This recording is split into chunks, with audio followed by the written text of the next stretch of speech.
Wat we hier staan, dat is het Boetlaan. Dus tussen Van de Valk en de zwarte en de witte brekken. En ja, dat is absoluut nog niet vertrouwd. Vandaar dat we hier een boot staan hebben. De bedoeling is dat we hier een trokgang maken, straks met de snierskouwer. En dan wordt de route met een aantal linten uitzetten.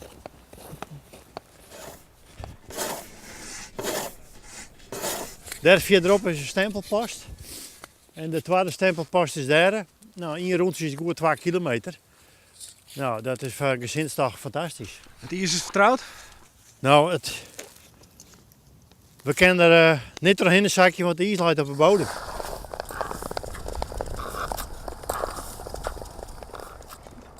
Ben je er net benauwd van? Vast zo'n enorme tar in van mensen.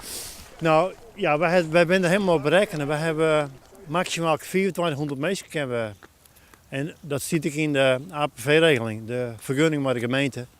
Dat hebben we van tevoren inkaderen. Dus geen enkel probleem. Dat slaagt het mooi helemaal. Is het wel leuk een tocht te organiseren met al die regels?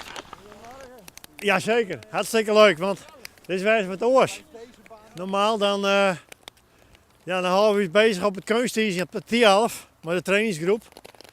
En nou ben je wel lekker buiten en dat is natuurlijk fantastisch. Maar ik kan me voorstellen dat er organisaties binnen zeggen, ho, dit wordt te gek. Dus ja, het is maar krek, als je het wend bent om te organiseren, dan is het niet zo moeilijk. Maar mensen die soms nog nooit dienst hebben, ja, dan is het heel lastig om al die regeltjes te voldoen.